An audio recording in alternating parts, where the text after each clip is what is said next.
രാത്രി ഏകദേശം 8 മണിയോടുകൂടി സേലത്ത് നിന്നും ചെന്നൈ എഗ്മോറിലേക്കുള്ള എക്സ്പ്രസ് ട്രെയിൻ പ്ലാറ്റ്ഫോമിൽ കിടക്കുകയായിരുന്നു.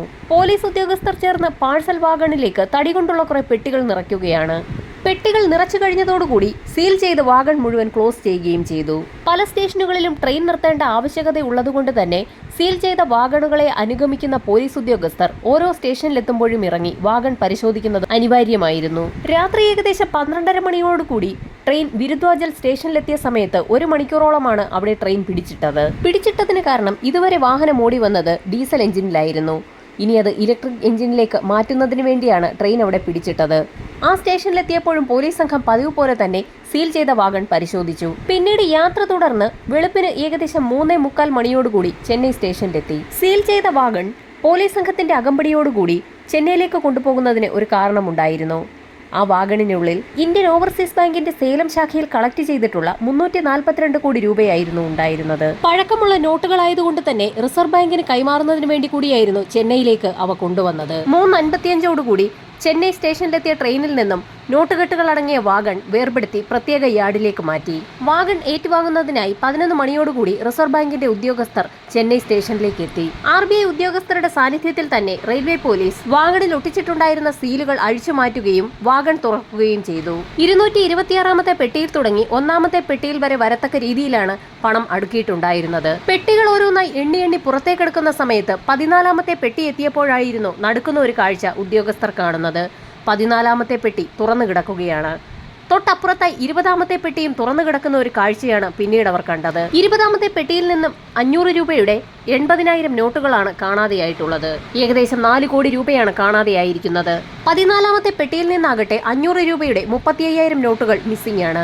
ഏകദേശം 5,75 ലക്ഷം രൂപയോളം നഷ്ടമായിരിക്കുകയാണെന്ന് റെയിൽവേ പോലീസിനും RBI ഉദ്യോഗസ്ഥർക്കും മനസ്സിലായി. വാഗണിനുള്ളിൽ എങ്ങനെയാണ് കള്ളൻ കയറിയതെന്ന് സംശയം തോന്നിയ പോലീസ് സംഘം വാഗണിലൂടെ മുൻപോട്ട് നടന്നു.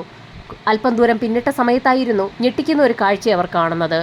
ആ വാഗണിന് മുകളിലായി 2 അടി നീളത്തിലും വീതിയിലുമായി വലിയൊരു ദ്വാരം ആരോ ഉണ്ടാക്കിയിരിക്കുകയാണ്. ആ ദ്വാരത്തിലൂടെ കള്ളന്മാർ വാഗണിനുള്ളിലേക്ക് ഇറങ്ങി നോട്ടുകെട്ടുകൾ കടത്തിക്കൊണ്ട് പോയിരിക്കുകയാണെന്ന് പോലീസിന് വ്യക്തമായി. വാർത്ത നാടാകെ പരന്നതോടുകൂടി പ്രദേശമാകെ ആളുകളെ കൊണ്ടും റെയിൽവേയുടെ അടക്കമുള്ള ഉദ്യോഗസ്ഥരെ കൊണ്ടും നിറഞ്ഞു. ഓടിക്കൊണ്ടിരുന്ന ട്രെയിനിൽ നിന്നും 5.25 കോടി രൂപ അർദ്ധരാത്രിയോടുകൂടി കളവ് പോയിരിക്കുന്നു എന്നുള്ള വാർത്തയായിരുന്നു നാടാകെ പരന്നത്. പോലീസ് വിവരമറിയിച്ചതിനെ തുടർന്ന് ഫോറൻസിക് സംഘം സംഭവസ്ഥലത്തേക്ക് എത്തുകയും വിശദമായ പരിശോധന നടത്തുകയും ചെയ്തു.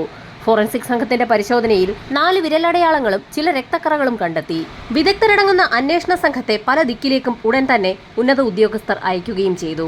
സേലത്ത് നിന്നും പുറപ്പെട്ട ട്രെയിൻ ചെന്നൈ വരെ എത്തുന്നതിനിടയിൽ നിരവധി സ്റ്റേഷനുകൾ ഉണ്ടായിരുന്നു. എവിടെ വെച്ചാണ് കൃത്യം നടന്നിരിക്കുന്നതെന്ന് മനസ്സിലാക്കുക എന്നുള്ളതായിരുന്നു പോലീസിന്റെ ആദ്യഘട്ട നടപടി. പെട്ടികൾ കൊണ്ടുവന്ന പാഴ്സൽ വാനിനെ കുറിച്ച് തന്നെ ആദ്യം അന്വേഷിക്കാൻ പോലീസ് സംഘം തീരുമാനിച്ചു. നേരത്തെ കുട്ടി പാഴ്സൽ വാനിൽ ദ്വാരമിട്ടതിന് ശേഷമാണോ അത് കൊണ്ടുവന്നതെന്നുള്ളതായിരുന്നു പോലീസിന്റെ സംശയം. അന്വേഷണ സംഘം അന്വേഷിച്ച് ഒടുവിൽ കേരളത്തിലെത്തി. എറണാകുളത്തെ യാർഡിലായിരുന്നു പാഴ്സൽ വാൻ സർവീസ് ചെയ്തിരിക്കുന്നത്. ആ സ്റ്റേഷനിലുണ്ടായിരുന്ന മുഴുവൻ CCTV വിഷ്വൽസ് കളക്ട് ചെയ്യുകയും എല്ലാ ഉദ്യോഗസ്ഥരെയും തലങ്ങും വിലങ്ങും ചോദ്യം ചെയ്യുകയും ചെയ്തു. ചെന്നൈ പോലീസ് ഉദ്യോഗസ്ഥർ 4 ദിവസമാണ് എറണാകുളത്ത് താമസിച്ച് മുഴുവൻ റെയിൽവേ ഉദ്യോഗസ്ഥരെയും ചോദ്യം ചെയ്തത്. എല്ലാ CCTV വിഷ്വൽസും പരിശോധിച്ച സമയത്ത് ഒരു കാര്യം വ്യക്തമായി. ഇവിടെ നിന്ന് വണ്ടി പുറപ്പെടുന്ന സമയത്ത് ട്രെയിനിന്റെ മുകൾ ഭാഗം ക്ലോസ്ഡ് ആണ്. യാതൊരു വിധത്തിലുള്ള ദ്വാരവും ഉണ്ടായിരുന്നില്ല. എറണാകുളത്ത് വെച്ചല്ല അത്തരത്തിലൊരു ദ്വാരം ഇട്ടിരിക്കുന്നതെന്ന് പോലീസിന് വ്യക്തമായതോടുകൂടി അടുത്ത അന്വേഷണം സേലത്തുള്ള IOB ബാങ്ക് കേന്ദ്രീകരിച്ചായി. IOB ബാങ്കിൽ നിന്ന് 342 കോടി രൂപ റിസർവ് ബാങ്കിലേക്ക് കൊണ്ടുപോകുന്നതറിയാവുന്ന 2 സ്ഥാപനങ്ങൾ, ഒന്ന് റിസർവ് ബാങ്ക് ഓഫ് ഇന്ത്യയും IOB ബാങ്കിന്റെ സേലം ശാഖയുമാണ്. പിന്നെ ഹെഡ് ഓഫീസിനും അറിയാം. അതല്ലാതെ ഡ്യൂട്ടിയിലുള്ള പോലീസുകാർക്ക് പോലും പെട്ടിക്കുള്ളിലുള്ളത് എന്താണെന്ന് അറിയില്ല. അങ്ങനെയെങ്കിൽ ഈ വാർത്ത എവിടെ വെച്ച് എങ്ങനെ ലീക്കായി എന്നുള്ളത് കണ്ടുപിടിക്കേണ്ടത് അനിവാര്യമാണെന്ന് പോലീസിന് മനസ്സിലായി. IOBയിൽ ഉണ്ടായിരുന്ന മുഴുവൻ ഉദ്യോഗസ്ഥരെയും പോലീസ് സംഘം വിശദമായ ചോദ്യം ചെയ്യലിന് വിധേയമാക്കി. അതോടൊപ്പം തന്നെ പണം സൂക്ഷിക്കാനായി 300-ലധികം വരുന്ന തടിപ്പെട്ടികളാണ് ഉണ്ടാക്കിയിരുന്നത്. തടിപ്പെട്ടികൾ ഉണ്ടാക്കിയിട്ടുള്ള കടകൾ കേന്ദ്രീകരിച്ചും പോലീസ് അരിച്ചു പറക്കിയുള്ള അന്വേഷണമാണ് നടത്തിയത്. സേലം മുതൽ ചെന്നൈ വരെയുള്ള എല്ലാ റെയിൽവേ സ്റ്റേഷനുകളും കേന്ദ്രീകരിച്ചുള്ള CCTV ഫൂട്ടേജുകൾ കളക്ട് ചെയ്തതിൽ നിന്നും അവിടെയെങ്ങും തന്നെ ഒരു തരത്തിലുമുള്ള ക്രൈം ആക്ടിവിറ്റീസ് നടന്നിട്ടില്ല എന്നുള്ളത് പോലീസിന് വ്യക്തമായി. അതോടുകൂടി ഓടിക്കൊണ്ടിരിക്കുന്ന ട്രെയിനിൽ വെച്ച് തന്നെയാണ് കൃത്യം നടത്തിയിരിക്കുന്നതെന്ന് പോലീസ് നിഗമനത്തിലെത്തി.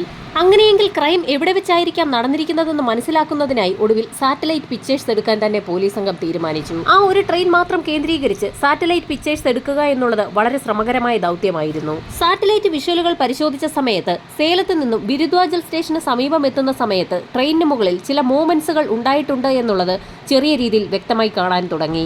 അന്വേഷണത്തിന് കൂടുതൽ വ്യക്തത വരാൻ തുടങ്ങി. അതോടുകൂടി ട്രെയിനിൽ സഞ്ചരിച്ച വ്യക്തികളിൽ ആരാണ് കളവ് നടത്തിയിരിക്കുന്നതെന്ന് കണ്ടെത്താൻ തീരുമാനിച്ച പോലീസ് സംഘം ആ ട്രെയിനിൽ സഞ്ചരിച്ച മുഴുവൻ ആളുകളുടെയും വിശദമായ ഡീറ്റെയിൽസ് തന്നെ കളക്ട് ചെയ്തു. അവരുമായി ബന്ധപ്പെട്ടിട്ടുള്ള എല്ലാ ഫോൺ നമ്പറുകളും ശേഖരിച്ചു. ഏകദേശം 1 ലക്ഷത്തോളം വരുന്ന ഫോൺ നമ്പറുകളാണ് ഇതിന് മാത്രമായി പോലീസ് സംഘം ശേഖരിച്ചത്. എല്ലാ ഫോണുകളും വിശദമായ പരിശോധനയ്ക്ക് വിധേയമാക്കി. അസ്വാഭാവികമായ രീതിയിൽ ഏതെങ്കിലും ഫോണിലേക്ക് കോളുകൾ വന്നിട്ടുണ്ടോ എന്നറിയുന്നതിന് വേണ്ടിയിട്ടായിരുന്നു സൈബർ സെല്ലുമായി കേന്ദ്രീകരിച്ച് അത്തരത്തിലൊരു അന്വേഷണം നടത്താൻ പോലീസ് തീരുമാനിച്ചത്. അന്വേഷണം ഊർജിതമാക്കിയെങ്കിലും ആ ട്രെയിനിൽ യാത്ര ചെയ്തിട്ടുള്ളവരുടെ മൊബൈൽ ഫോണുകൾ കേന്ദ്രീകരിച്ച് നടത്തിയ അന്വേഷണത്തിൽ പ്രത്യേകിച്ചൊന്നും കണ്ടെത്താൻ പോലീസിന് കഴിഞ്ഞില്ല. അതിൽ നിന്നും ആ യാത്രക്കാർക്ക് ഈ കൊള്ളയുമായി യാതൊരു ബന്ധവുമില്ല എന്ന് പോലീസ് വിലയിരുത്തി. 1 ലക്ഷത്തിൽ പരം വരുന്ന മൊബൈൽ നമ്പറുകൾ കേന്ദ്രീകരിച്ച് നടത്തിയ അന്വേഷണത്തിന്റെ ലിസ്റ്റ് വിശദമായി തന്നെ DSP കൃഷ്ണൻ വായിച്ചു നോക്കുന്നതിനിടയിലായിരുന്നു അദ്ദേഹത്തിന്റെ ശ്രദ്ധയിൽ ചില കാര്യങ്ങൾ പെടുന്നത്. അതിൽ ചില ഫോൺ നമ്പറുകളൊക്കെ മധ്യപ്രദേശിലെ ഗുണ എന്ന ജില്ലയിൽ നിന്നാണെന്ന് അദ്ദേഹത്തിന് മനസ്സിലായി. ഒരുപാട് കള്ളന്മാരും കൊള്ളക്കാരുമൊക്കെ താമസിക്കുന്ന ഒരു സ്ഥലമാണ് മധ്യപ്രദേശിലെ ഗുണ എന്ന ജില്ല. അതുകൊണ്ട് തന്നെ ആ സ്ഥലത്തെക്കുറിച്ച് പോലീസ് സംഘത്തിന് നന്നായി അറിയാമായിരുന്നു. ഗുണ എന്ന സ്ഥലത്ത് താമസിക്കുന്ന വ്യക്തികളൊക്കെ രാജ്യത്തിന്റെ പല സ്ഥലങ്ങളിൽ പോയി കൊള്ള നടത്തിയ ശേഷം തിരികെ പോകാറുണ്ട് എന്നുള്ളത് തന്റെ ക്രൈം റെക്കോർഡുകൾ പരിശോധിക്കുന്നതിനിടയിൽ തന്നെ DSP മനസ്സിലാക്കിയിട്ടുണ്ട്. അത്തരത്തിലൊരു ജില്ലയിൽ നിന്നുള്ള ആളുകളുടെയൊക്കെ ഫോൺ നമ്പറുകൾ സംഭവം നടക്കുന്ന സമയത്ത് ആ ലൊക്കേഷൻ പരിധിയിൽ വന്നത് പോലീസിൽ ചില സംശയങ്ങൾ ഉണ്ടാക്കി. DSPയുടെ നിർദ്ദേശപ്രകാരം ഒരു സംഘം പോലീസുകാർ മധ്യപ്രദേശിലെ ഗുണ ജില്ലയിലേക്ക് പുറപ്പെട്ടു. മധ്യപ്രദേശ് സ്റ്റേഷനിലെത്തി അവിടുത്തെ പോലീസുകാരുമായി ചേർന്ന് തന്നെ വിശദമായ ഒരു അന്വേഷണം നടത്തി. അന്വേഷണത്തിൽ ഗുണ ജില്ലയിലെ പർദി വിഭാഗത്തിൽപ്പെടുന്ന ട്രൈബ്സ് ആണ് ഇത്തരത്തിലുള്ള കുറ്റകൃത്യങ്ങൾ സ്ഥിരമായി നടത്താറുള്ളതെന്നും എന്നാൽ അവർ സൗത്ത് ഇന്ത്യയിലേക്ക് മോഷണത്തിനായി പോകാറില്ല എന്നുമുള്ള വിവരമായിരുന്നു ലഭിച്ചത്. സൗത്ത് ഇന്ത്യയിലേക്ക് മോഷണത്തിന് പോകാറില്ല എങ്കിൽ അത്തരത്തിലുള്ള ആളുകളുടെ മൊബൈൽ ഫോൺ നമ്പറുകളൊക്കെ ആ സമയത്ത് എങ്ങനെയായിരുന്നു സേലം പരിധിയിൽ വന്നതെന്നായിരുന്നു പോലീസിന്റെ സംശയം. കൊടും കുറ്റവാളികളായതുകൊണ്ട് തന്നെ ആ മൊബൈൽ ഫോണുകൾ കേന്ദ്രീകരിച്ച് പിന്നീട് അന്വേഷണം നടത്തിയെങ്കിൽ പോലും ഒരു വിവരവും പോലീസിന് ലഭിച്ചില്ല. ആ സാഹചര്യത്തിൽ മധ്യപ്രദേശിലെ അന്വേഷണം അവസാനിപ്പിച്ച് പോലീസ് സംഘം തിരികെ ചെന്നൈയിലേക്ക് പുറപ്പെട്ടു. പോലീസ് അന്വേഷണം പുരോഗമിച്ചെങ്കിലും പ്രത്യേകിച്ച് വിവരങ്ങളൊന്നും ലഭിച്ചില്ല. അങ്ങനെ ഏതാനും നാളുകൾക്ക് ശേഷം സമാന രീതിയിൽ ഒരു കുറ്റകൃത്യവുമായി ബന്ധപ്പെട്ട് 2 ആളുകളെ പോലീസ് സംഘം കസ്റ്റഡിയിലെടുത്തു. അവരെ ചോദ്യം ചെയ്യുന്നതിനിടയിലായിരുന്നു DSP കൃഷ്ണന്റെ ശ്രദ്ധയിൽ ഒരു കാര്യം പെടുന്നത്. ആ 2 വ്യക്തികളുടെയും പേരുകൾ അവസാനിക്കുന്നത് പർദി എന്ന വാക്കോടുകൂടിയാണ്. നേരത്തെ ട്രെയിൻ റോബറിയുമായി ബന്ധപ്പെട്ട് മധ്യപ്രദേശിലെ ഗുണ ജില്ലയിൽ അന്വേഷണം നടത്തിയ സമയത്ത് പർദി വിഭാഗത്തിൽപ്പെടുന്ന ആളുകളാണ് ഇത്തരത്തിൽ കൊടും കുറ്റവാളികളായി ഇവിടെ നിന്നും രാജ്യത്തിന്റെ പല ഭാഗങ്ങളിൽ പോയി കുറ്റകൃത്യങ്ങൾ നടത്തി തിരികെ എത്താറുള്ളതെന്ന് അവിടുത്തെ സ്റ്റേഷനിൽ നിന്നും DSP കൃഷ്ണന് വിവരം ലഭിച്ചിരുന്നു. അതുകൊണ്ട് തന്നെ പിടിക്കപ്പെട്ട 2 പേരെയും വിശദമായി തന്നെ ഒന്ന് ചോദ്യം ചെയ്യാൻ പോലീസ് സംഘം തീരുമാനിച്ചു. പിടിക്കപ്പെട്ട വ്യക്തികളുടെ പേര് റോഹൻ പർദി എന്നും ദിനേശ് പർദി എന്നുമായിരുന്നു. അവരെ ചോദ്യം ചെയ്തപ്പോഴാണ് അവരുടെ ലീഡർ ഒരു മൊഹർ സിംഗ് പർദിയാണെന്നുള്ളത് പോലീസിന് മനസ്സിലാകുന്നത്. മൊഹർ സിംഗിനെ കുറിച്ചുള്ള അന്വേഷണം എത്തിയത് ഗുണ ജില്ലയിലെ തന്നെ ഒരു ജയിലിലാണ്. വേറെ ചില കുറ്റകൃത്യങ്ങളിൽപ്പെട്ട് മൊഹർ സിംഗ് ഗുണ ജില്ലയിലെ തന്നെ ഒരു ജയിലിൽ കഴിയുകയായിരുന്നു. പോലീസ് സംഘം ഉടൻ തന്നെ ഗുണ ജില്ലയിലേക്ക് പുറപ്പെടുകയും അവിടുത്തെ ജയിലിൽ കഴിയുകയായിരുന്ന മൊഹർ സിംഗിനെ കേസന്വേഷണത്തിന്റെ ഭാഗമായി ചെന്നൈയിലേക്ക് എത്തിക്കുകയും ചെയ്തു. ലീഡറായ മൊഹർ സിംഗിനെ ഉൾപ്പെടെയുള്ള ആളുകളെ ചേർത്ത് വിശദമായൊരു ചോദ്യം ചെയ്യൽ തന്നെയാണ് ചെന്നൈ പോലീസ് ക്ലബ്ബിൽ പോലീസുകാർ നടത്തിയത്.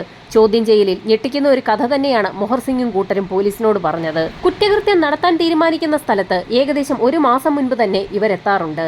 പച്ചക്കറി കച്ചവടക്കാരുടെയും സാധനങ്ങൾ വിൽക്കുന്നവരുടെയും ഒക്കെ വേഷത്തിലാണ് ആളുകൾക്കിടയിൽ ഇവർ കറങ്ങി നടക്കാറുള്ളത്. രാത്രികാലങ്ങളിൽ റെയിൽവേ ലൈനിന്റെ വശങ്ങളിലോ ഏതെങ്കിലും പാലത്തിനടിയിലോ റോഡിന്റെ വശങ്ങളിലോ ടെന്റ് കെട്ടിയാണ് ഇവരുടെ താമസം. അവിടെ താമസിക്കുന്ന 1 മാസം കൊണ്ട് കൊള്ളയടിക്കേണ്ട സ്ഥലത്തെപ്പറ്റിയും കൊള്ളയടിക്കേണ്ട രീതികളെപ്പറ്റിയുമൊക്കെ അവർ വിശദമായി തന്നെ പ്ലാൻ ചെയ്യും. വൻതോതിൽ ഇന്ത്യ ഒട്ടാകെ ഓടി നടന്ന് കൊള്ള നടത്തി പോകുന്ന ഈ സംഘത്തിന് സംരക്ഷണം ഒരുക്കുന്നത് അവരുടെ ഗ്രാമം തന്നെയാണ്. ഡൽഹി, ഹരിയാന, പഞ്ചാബ്, ഉത്തർപ്രദേശ് എന്നിവിടങ്ങളിലൊക്കെ സ്ഥിരമായി മോഷണം നടത്തി പിടിക്കപ്പെടുമെന്നുള്ള ഒരു ഘട്ടം വന്നപ്പോഴാണ് സൗത്ത് ഇന്ത്യയിൽ മോഷണം നടത്തുന്നതിനായി സംഘം പുറപ്പെട്ടത്. അങ്ങനെ അവർ മോഷണത്തിനായി തിരഞ്ഞെടുത്തത് തമിഴ്നാടായിരുന്നു. തമിഴ്നാട്ടിലൊക്കെ കറങ്ങി നടക്കുന്നതിനിടയിലായിരുന്നു മോഷണ സംഘത്തിൽ ഉൾപ്പെടുന്ന ഒരു പർദിയുടെ ചെവിയിലേക്ക് ഒരു വാർത്ത എത്തുന്നത്.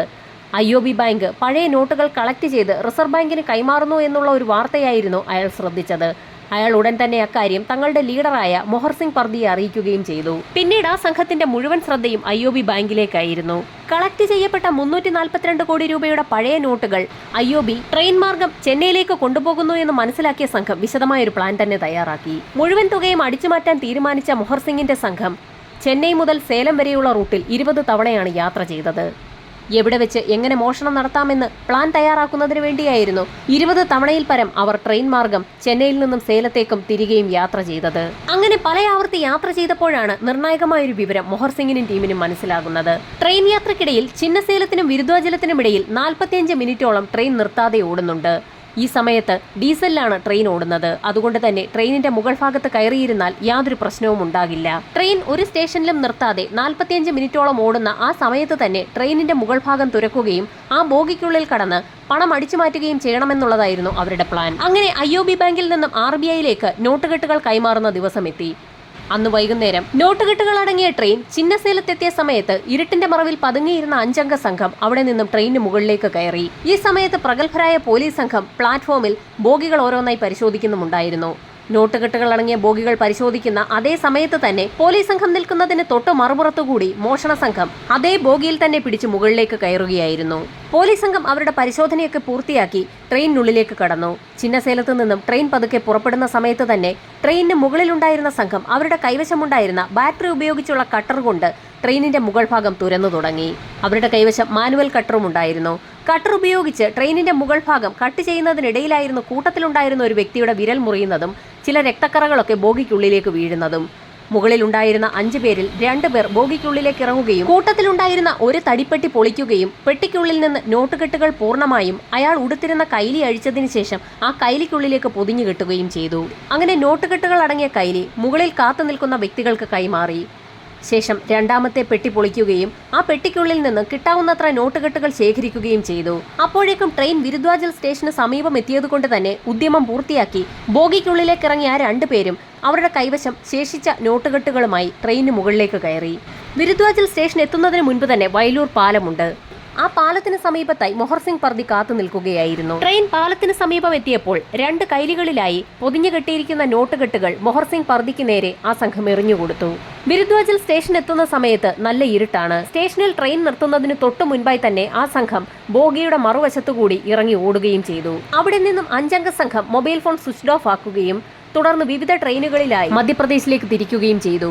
മധ്യപ്രദേശിലെത്തിയ സംഘം അവിടെ നിന്ന് ഒരു ട്രക്ക് വാടകയ്ക്കെടുത്ത് ആ ട്രക്കിലായിരുന്നു പിന്നീട് ഗുണ ജില്ലയിലേക്ക് പോയത്. ഗുണ ജില്ലയിലെത്തിയ സംഘം ആ നോട്ടുകെട്ടുകൾ അവരുടെ ആവശ്യാനുസരണം ചെലവഴിക്കുകയും ചെയ്തു.